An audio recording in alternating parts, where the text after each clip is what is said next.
नमस्कार। दक्ष क्लासेस के YouTube channel पर आपका स्वागत है। और आज हम सामान्य हिंदी की सीरीज में आज व्यंजन संधि की बात करेंगे। व्यंजन संधि का पार्ट 1 मैं आपके लिए लेकर के आया हूं। तो चलिए शुरू करते हैं।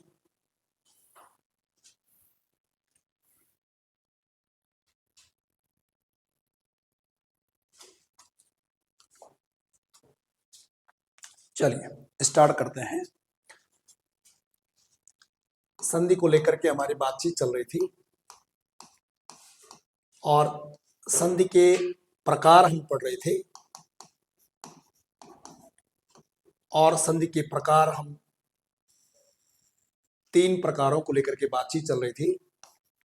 एक स्वर संधि, दूसरी व्यंजन संधि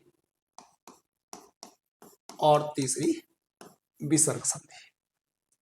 तो स्वर संधि क्या है, स्वर संधि के भेद कौन कौन से हैं, इसको लेकर के हमारी बातचीत हो गई थी। और आज हमें व्यंजन संधि को लेकर के बातचीत करनी है कि व्यंजन संधि किसे कहते हैं, व्यंजन संधि क्या क्या नियम है। एक एक करके कुछ प्रमुख प्रमुख नियमों को हम पढ़ेंगे और एग्जाम में आने वाले जितने भी एग्जाम्पल होंगे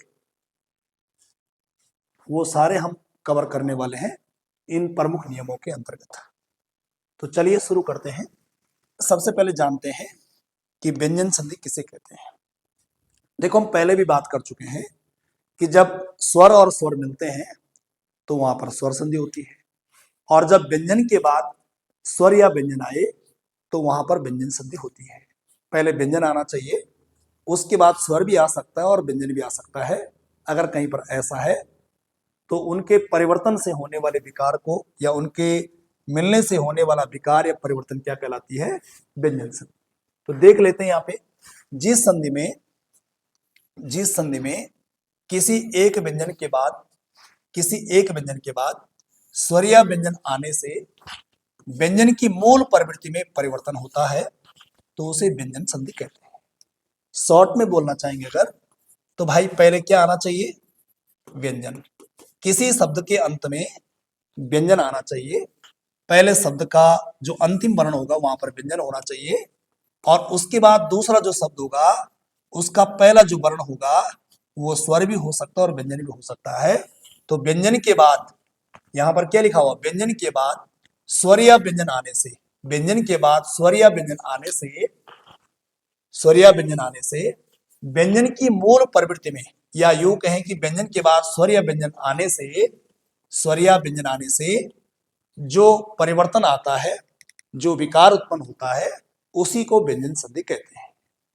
दूसरी तरीके से देखो आप कि व्यंजन संधि के नियम जो है, व्यंजन संधि के प्रकार की जब हम बात करते हैं, प्रकार नहीं होते हैं व्यंजन संधि में, बल्कि नियम होते हैं। जैसे स्वर संधि में हम क्या पढ़ रहे थे कि स्वर संधि के कितने भेद हैं, तो 5 भेद हैं। तो ऐसे व्यंजन संधि का कोई भेद नहीं होता है, कोई प्रकार नहीं होता है, लेकिन व्यंजन संधि के बहुत सारे नियम हैं। उन नियमों में से कौन कौन से प्रमुख नियम हैं जिन्हें हमें पढ़ना बहुत जरूरी है, उन नियमों को लेकर के हम एक एक करके बातचीत करने वाले हैं। 50 नियम हैं व्यंजन संधि के, लेकिन अगर 7 से 8 नियम अगर व्यंजन संधि के ठीक से समझ लेते हैं तो उससे बाहर पेपर में कोई भी एग्जाम्पल नहीं आता है। उन्हीं 7 से 8 नियमों में कौन कौन से नियम है उनको बारी बारी से समझने का हम प्रयास करते हैं। सबसे पहले देखते हैं कि पहला जो नियम है, इसमें पहला नियम क्या है, नियम 1 क्या बोलता है। पहला नियम है व्यंजन संधि का कि वर्ग का प्रथम वर्ण का तीसरे वर्ण में परिवर्तन, यानी वर्ग का पहला वर्ण जो है तीसरे वर्ण में परिवर्तन हो जाएगा, ये नियम नंबर 1 है।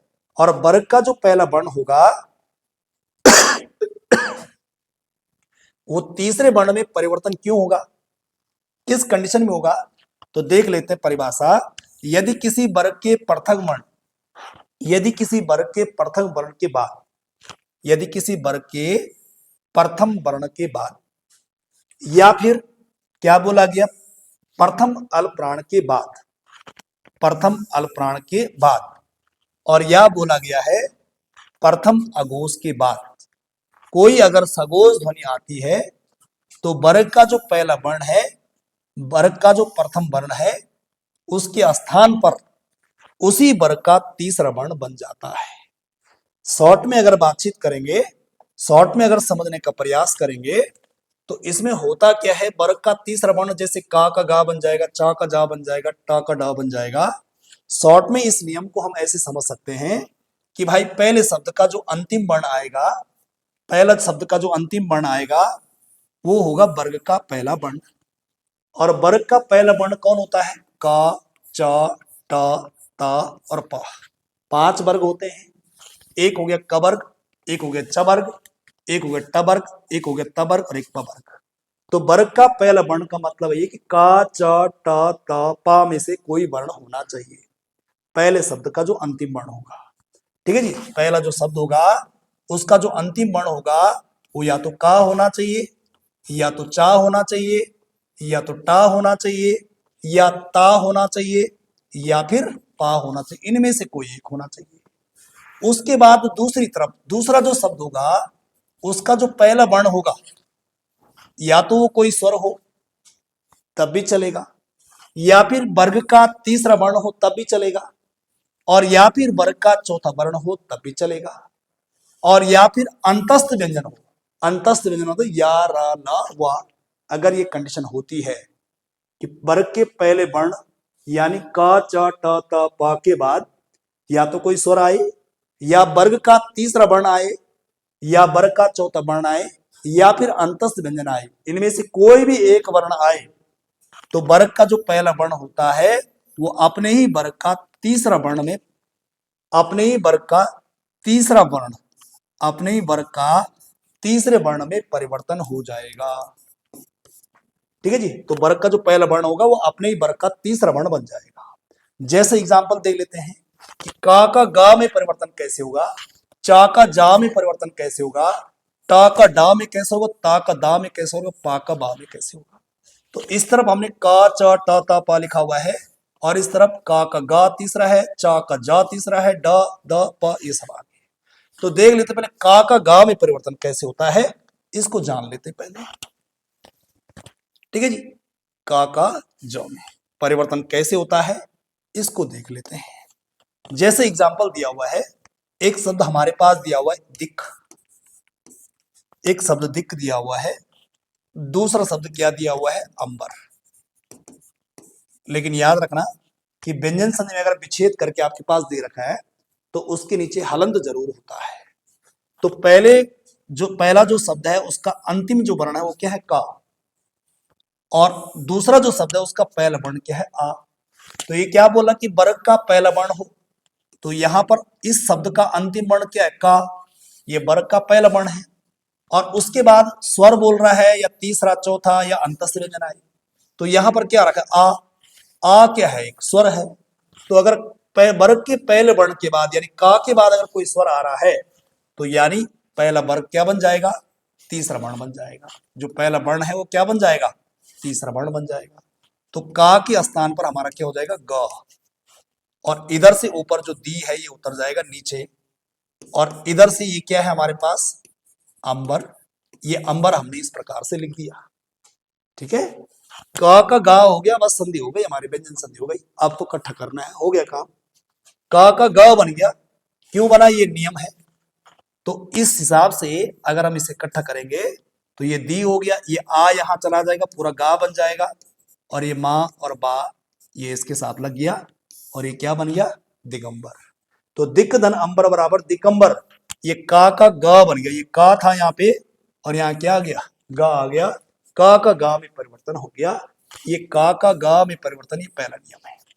इसी प्रकार से वाक धन ईस क्या बनेगा? वागीस। एक शब्द है वाक और एक शब्द क्या है? ईस। वाक धन ईस बराबर बनेगा क्या? वागीस बनेगा। लेकिन बनेगा कैसे? देखो, इस शब्द का अंतिम वर्ण क्या है? का। उसके बाद क्या रखा है? स्व। उसके बाद क्या रखा है? स्वर। स्वर क्या है? ई। तो इस का क्या बन जाएगा? ग। बना दिया। अब ऊपर से वा नीचे उतार देंगे, यहां से ईस नीचे उतार देंगे, और का ये गा हो गया, संधि हो गई, और यहां से ये वा नीचे उतार दिया, ये गा हमने नीचे उतार दिया। हलंत हटाना है तो ये ई इस पे लगा दिया, बड़ी ई है, तो ये सा इधर से लिख दिया, और ये क्या बन गया? वागीस। तो वाक धन ईस बराबर क्या हो गया? ये वागीस हो गया। इसी प्रकार से ये वाक धन दान बराबर वागदान बनेगा, दिक धन विजय बराबर क्या बनेगा, दिग्विजय बनेगा। तो ये सारे का के गा में परिवर्तन वाला पहला नियम है। व्यंजन संधि का जो पहला नियम है उसमें का गा में इस प्रकार से हो गया। और इसी प्रकार से अब जो चा का जा में परिवर्तन कैसे होगा, दूसरा वर्ग का है ना, एक का वर्ग हो गया, अब च वर्ग में चा का जा कैसे बनता है इसको भी देख लेते हैं। एक एक एग्जाम्पल सभी का देख लेते हैं। तो यहां देखो अच धन अंत बराबर क्या बनेगा, अजंत। तो देखो अच है और इधर से क्या रखा है, अंत है। तो चा वर्ग का पहला वर्ण है, इसके बाद स्वर आ रखा है, चा का क्या बनेगा, जा बन जाएगा। आ ऊपर से नीचे उतार देंगे और इधर से जो अंत लिखा हुआ ये नीचे आ जाएगा। और इस प्रकार से ये आ नीचे आ जाएगा, ये जा आ जा में चला जाएगा और इसके साथ ये बिंदी भी आ जाएगी और ये क्या बन गया, अजंत। तो इस प्रकार से अच धन अंत बराबर अजंत बन जाएगा। इसी प्रकार से टा का डा में परिवर्तन कैसे होगा इसको भी देख लेते हैं। टा का डा में परिवर्तन कैसे होगा इसको भी देख लेते हैं। एक एग्जांपल यहां से लेते हैं। जैसे लिखा हो सट धन दर्शन, क्या लिखा हुआ है, एक लिखा हुआ सट और एक क्या लिखा हुआ है, दर्शन। सट धन दर्शन बराबर क्या बनेगा, यहां लिखा हुआ है सट दर्शन। कैसे बनेगा कि भाई यहां अंतिम में अंत में यहां पर टा है, वर्ग का पहला वर्ण है, और यहां क्या रखा है, दा। दा कौन सा होता है, ता था दा, तीसरा वर्ण आ रखा है। तो तीसरा वर्ण आए या चौथा वर्ण आए या अंतस व्यंजन आए तो टा का क्या हो जाएगा, अपने ही वर्ग का तीसरा, टा ठा डा, तो ये डा हो गया। ऊपर से ये सा नीचे उतर गया, ये हलंत है, ये सा नीचे उतर गया। इधर से हमारे पास क्या है, ये दर्शन ऊपर से नीचे उतर गया। ठीक है जी। अब ऐसी कंडीशन में यहां स्वर होता तो यहां स्वर देते, स्वर देने की कोई गुंजाइश नहीं है, तो इसको सीधा इकट्ठा कर देंगे तो ये क्या बन जाएगा, सड दर्शन बन जाएगा। यहां अगर स्वर होता, जैसे यहाँ यहाँ आ नाम का स्वर था, यहाँ दे दिया हलन तट रहा, तो यहाँ अगर स्वर होता तो हलन तटता, यहाँ स्वर है नहीं, यहाँ व्यंजन है, तो यह हलंत नहीं हटेगा और ये सड दर्शन ऐसे ही रहेगा। तो इस प्रकार से हो गया। इसी का देख ले ता का दा में परिवर्तन कैसे होता है। ता का दा में देखो एक लिखा हुआ उत धन घाटन, एक लिखा हुआ यहाँ पर उत और दूसरा लिखा हुआ क्या, घाटन। ये वर्ग का पहला वर्ण ता, उसके बाद आ रहा है घा, का खा, ठीक है जी, का खा गा और घा। तो वर्ग का तीसरा आना चाहिए क्या, चौथा है, तो चौथा रखा है ये, तो तभी भी ता का क्या बन जाएगा, दा, ऊपर से ये ओ नीचे उतर जाएगा, यहां से हमारा ये घाटन नीचे आ जाएगा। अब यहां भी वही कंडीशन है कि यहाँ स्वर नहीं है इधर देने के लिए, यहाँ स्वर नहीं है, तो स्वर नहीं है तो ये सीधे कट हो जाएगा उद और ये हो जाएगा क्या, घाटन। उत धन घाटन बराबर क्या बनेगा, उद्घाटन। ये बिल्कुल सही होगा। अब बोलेगा उद्घाटन शुद्ध कैसे लिखते हैं, एक ऐसा दे देगा लिखने के लिए और एक उद्घाटन जो है ऐसा ले देगा शुद्ध करने के लिए, ये वाला। तो जो संधि युक्त वाला होता है ये बिल्कुल सही होता है, ये गलत माना जाएगा। ठीक है। इसी प्रकार से यहां दे रखा है जगत धन अंबा बराबर क्या बनेगा, जगदंबा।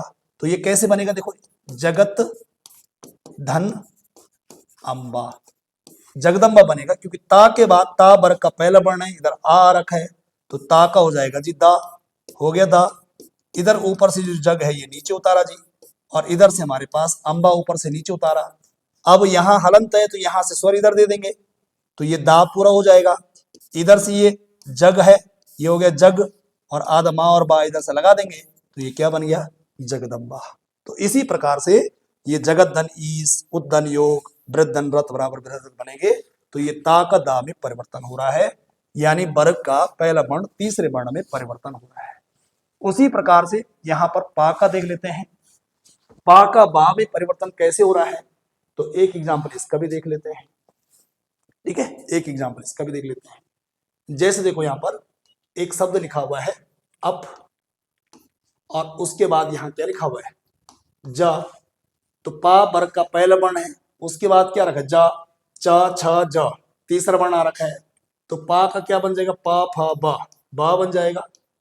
आ ऊपर से नीचे उतर जाएगा और इधर से ये जा नीचे आ जाएगा, तो इसको आधा बा, यहाँ स्वर है ना इधर देने के लिए, तो आधा बा ही रहेगा और इधर से जा हो जाएगा।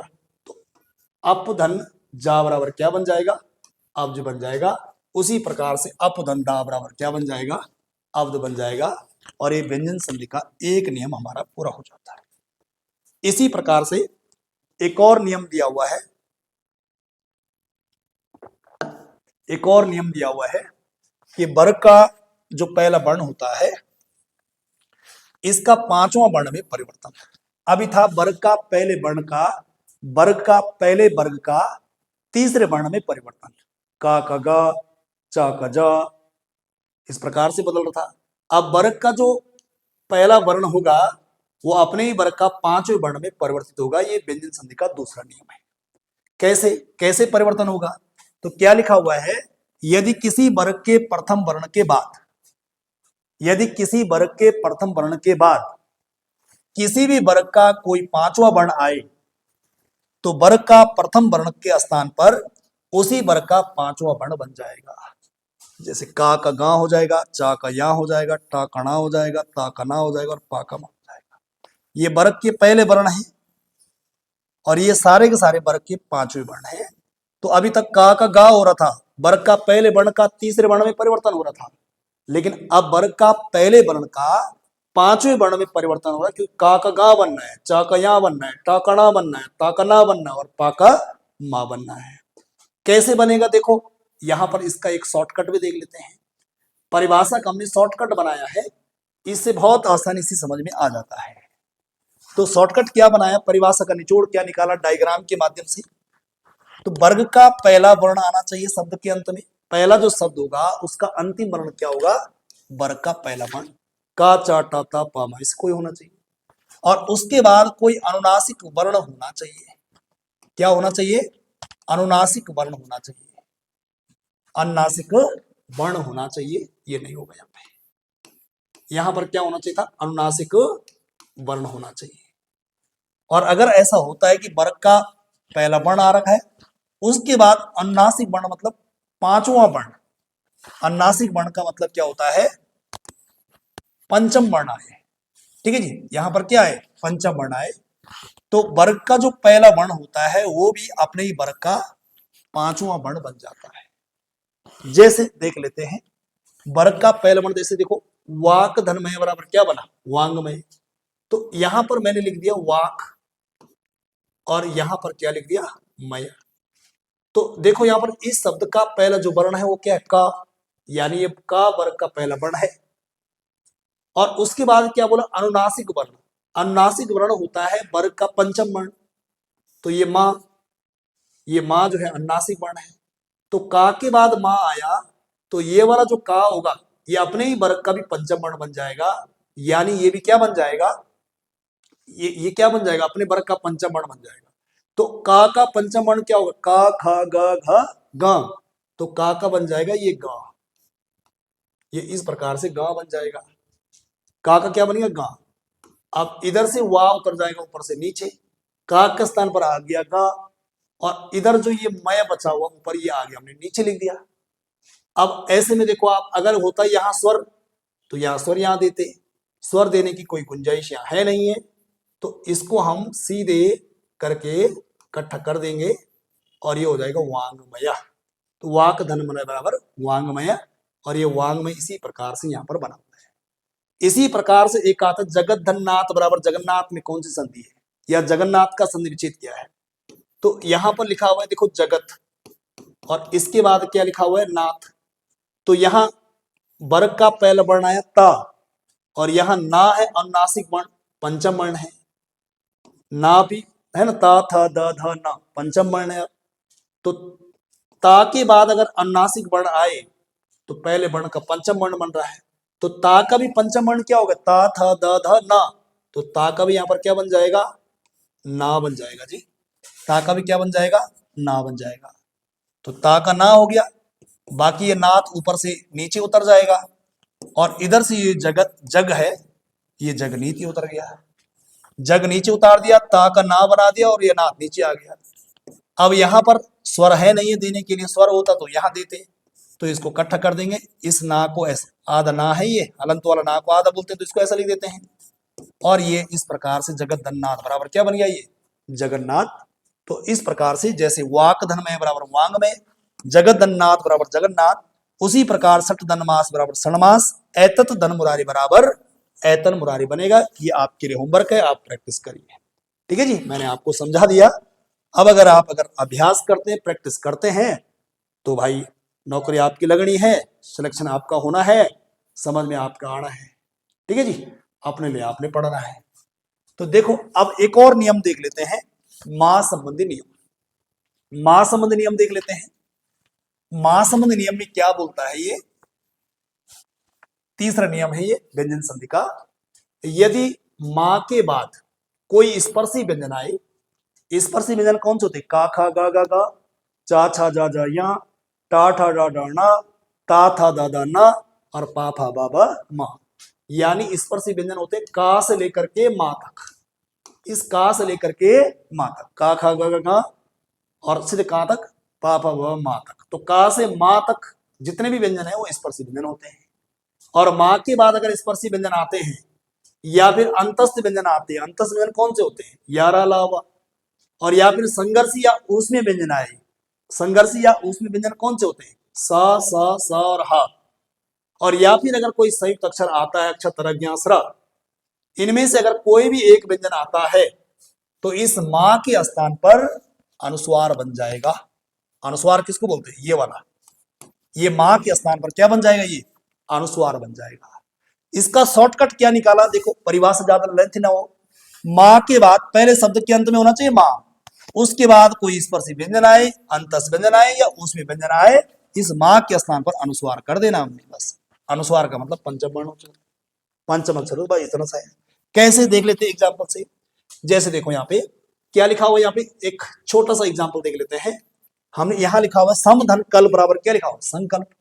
तो ये लिखा हुआ सम और ये लिखा हुआ कल्प, लिखा हुआ जी समधन कल बराबर संकल्प। तो अब देखो यहाँ पे समधन कल बराबर संकल्प लिखा हुआ है। तो यहां पर देखो वर्ग जो पहला शब्द है, इसका अंतिम जो वर्ण है वो क्या है? मां। ठीक है जी, मां आ गया। मां के बाद क्या होता है? ये स्पर्शी व्यंजन। क्या का स्पर्शी व्यंजन है? जी है जी, का से लेकर के मां तक सारे स्पर्शी व्यंजन है। तो इस मां का क्या हो जाएगा? अनुस्वार। इस मां का क्या हो जाएगा जी? अनुस्वार। अनुस्वार का चिन्ह ये होता है, अनुस्वार लगा दिया जी। मां के स्थान पर कैंसिल कर, अनुस्वार आ गया, मां को कैंसिल कर दिया हमने, मां को कट कर दिया, अनुस्वार लिख दिया यहाँ पे। इधर से क्या है? सा, और इधर से क्या है? ये कल्प। यही तो बात है, कल्प ऊपर से नीचे उतारा, सा ऊपर से नीचे उतार दिया। अब ये जो अनुस्वार होता है ये पहले वाले के ऊपर पड़ता है, यूं ये पड़ गया, और इधर एक कल्प साथ में जोड़ दिया, और ये क्या बन गया? संकल्प। तो समधन कल बराबर, यहां पर मां हलंत होना था, समधन कल बराबर क्या करना है? संकल्प करना है। उसी प्रकार समधन पूर्ण बराबर संपूर्ण, देख लेते हैं। सम धन पूर्ण, मां आया, मां के बाद क्या है? पा। पा एक स्पर्शी व्यंजन है, तो मां का क्या बन जाएगा? अनुस्वार। ये बन गया अनुस्वार। इस यहां सा नीचे उतार दिया और यहां पूर्ण नीचे लिख दिया। अब इसके इकट्ठा कर देंगे, ये इसके ऊपर लगा दिया और ये पूर्ण इधर से है तो इकट्ठा कर दिया, समधन पूर्ण बराबर संपूर्ण। उसी प्रकार समधन तोष बराबर संतोष बनेगा, समधन गति बराबर संगति बनेगा। एक छोटा सा नियम है, बहुत शानदार नियम है, पेपरों में बहुत आता है। ठीक है जी, तो ये तीन प्रमुख नियम हो गए। एक और नियम देख लेते हैं, ना संबंधी नियम। इसमें बड़ा कंफ्यूजन रहता है, कैसे करें जी इसको। ना संबंधी नियम देखो जी, ना संबंधी नियम क्या बोलता है कि यदि किसी शब्द में री, र और सा के बाद अगर कहीं पर ना आता है तो संधि करते समय इस ना के स्थान पर णा हो जाता है। यानी कहीं भी अगर री, रा और सा के बाद अगर ना दिखे तो जहां भी ये ना आएगा वहां ना बन जाएगा। एग्जाम्पल के लिए देखो, आप एग्जाम्पल के लिए एक शब्द दिया हुआ है, एक परि शब्द है और एक क्या दिया हुआ है? नाम। तो यहां पर रा आया हुआ है, क्या आया हुआ है? रा।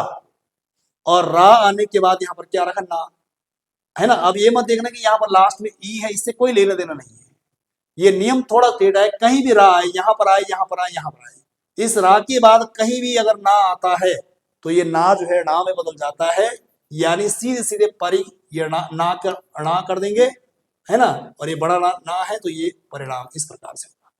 इसी प्रकार से जैसे राम धन अयन लिखा हुआ, देखो यहाँ पर यहाँ पर राम है और यहाँ पर क्या है, अयन है। ये माँ हलंत नहीं है, यहाँ पे ये राम धन अयन ही है, लेकिन यहाँ रा आरक है और रा के बाद कहीं भी अगर ना आ जाए, ये और जो संधि है और जो व्यंजन संधि के नियम है उनसे बिल्कुल डिफरेंट है, इसमें बड़ा कंफ्यूजन होता है। और पेपर में आया था एक बार कि रामायण में कौन सी संधि है, स्वर संधि, व्यंजन संधि, विसर्ग संधि, तो बहुत लोग स्वर संधि टिक करके आए। तो राम धन अयन बराबर राम, और जहां भी ना मिले वहां पर देखो राम धन अयन बराबर, ये आ इसके साथ चला जाएगा, ये आ यहाँ आ और ये आ बड़ा आ हो गया, एक आ यहाँ एक आ है, रामा हो गया और या आ गया और ये ना का ना हो जाएगा और ये क्या बन जाएगा, रामायण बन जाएगा। तो राम धन अयन बराबर क्या बनेगा, रामायण बनेगा। यहाँ पर कई बार आ प्लस आ बराबर बड़ा आ हो रहा है और यहाँ पर स्वर संधि का नियम लग रहा है, दीर्घ संधि का, लेकिन ना का ना हो गया, ये व्यंजन संधि का नियम है, इसलिए व्यंजन संधि का प्रभाव आ गया, इसलिए यहाँ पर स्वर संधि नहीं बल्कि क्या है, व्यंजन संधि है। इसी प्रकार से जितने भी ये एग्जाम्पल है, जहां भी आपको लगे कि जहां री रा सा के बाद ना आए, अब री पहले हो चाहे बाद में हो, कहीं भी हो, रा पहले हो या बाद में हो, सा पहले हो बाद में हो, कहीं भी हो, अगर री रा सा के बाद कहीं भी अगर आपको ना दिखता है तो उस ना के स्थान पर क्या हो जाएगा, णा हो जाएगा जी। ठीक है जी, ये सारे के सारे एग्जाम्पल इसी प्रकार से हैं। जैसे हमने यहाँ पर एक और देख लेते हैं, यहाँ पर क्या दिखा, एक शब्द लिखा हुआ है यहाँ पर विष, ये सा वाला देख लेते हैं, विष आ रखा है, और उसके बाद यहाँ पर क्या लिखा हुआ है, नू, क्या लिखा हुआ है, नू। ठीक है जी, ये विष है और ये नू आ रखा है, तो सा के बाद ना आ रखा है तो ना का ना हो जाएगा, इकट्ठा हो जाएगा, ये सा इस प्रकार से लिखेंगे, ना का ना हो जाएगा और ये विष्णु ऐसा हो जाएगा। उसी प्रकार से लिखा हुआ है हर, हर धन अन्न, हर धन अन्न, ठीक है, हर धन अन्न लिखा हुआ है, तो रा के बाद ना इधर आ रखा है, अभी तक क्या हो रहा था, यहाँ और यहाँ देख रहे थे, अब कहीं भी हो रहा, यहाँ हो यहाँ हो, ना यहाँ हो यहाँ हो यहाँ हो, कहीं भी हो, उससे कोई लेना देना नहीं है। अब यहाँ पर ये आ चला जाएगा इधर, ये चला जाएगा यहाँ, हर और ना का हो जाएगा ना, और ये बन गया हर अन्ना। तो इस प्रकार से व्यंजन संधि के कितने नियम पढ़ लिए हमने, एक ना संबंधी नियम हो गया, एक इधर से जो है मा संबंधी नियम हो गया, एक इधर से वर्ग का पहले वर्ण का जो है पंचम वर्ण हो गया, और एक इधर से पहले वर्ग का तीसरे वर्ण में परिवर्तन हो गया। यानी व्यंजन संधि के हमने 4 नियम पढ़ लिए आज। व्यंजन संधि के 4 नियम हो गए हैं और 4-5 नियम हम कल वाली वीडियो में पढ़ेंगे, और इस प्रकार से व्यंजन संधि आपकी पूरी कंप्लीट हो जाएगी। और अगर आप पूरी क्लास पढ़ लेते हैं तो आपकी संधि वाला जो प्रश्न होगा वो कभी गलत नहीं होगा। पूरा ध्यान से पढ़िए, एक बार में समझ में नहीं आ रहा तो दोबारा देखिए, तिबारा देखिए, और जिन्होंने पिछली क्लास नहीं देखी, शुरू से अगर संधि नहीं पढ़ी है, तो अगर शुरू से संधि पढ़ेंगे तो निश्चित रूप से आपकी समझ में बिल्कुल आएगा, आराम से आएगा। ठीक है जी, बहुत आसान भाषा में आपको बताया जा रहा है। और चैनल पे अगर नए हैं तो चैनल को जरूर जो है सब्सक्राइब करें, शेयर करें, और अपने मित्रों को भी इस चीज का जो है बेनिफिट दें। आप तो पढ़ ही रहे हैं, और अपने मित्रों को भी इस वीडियो को साझा करें। बहुत बहुत धन्यवाद।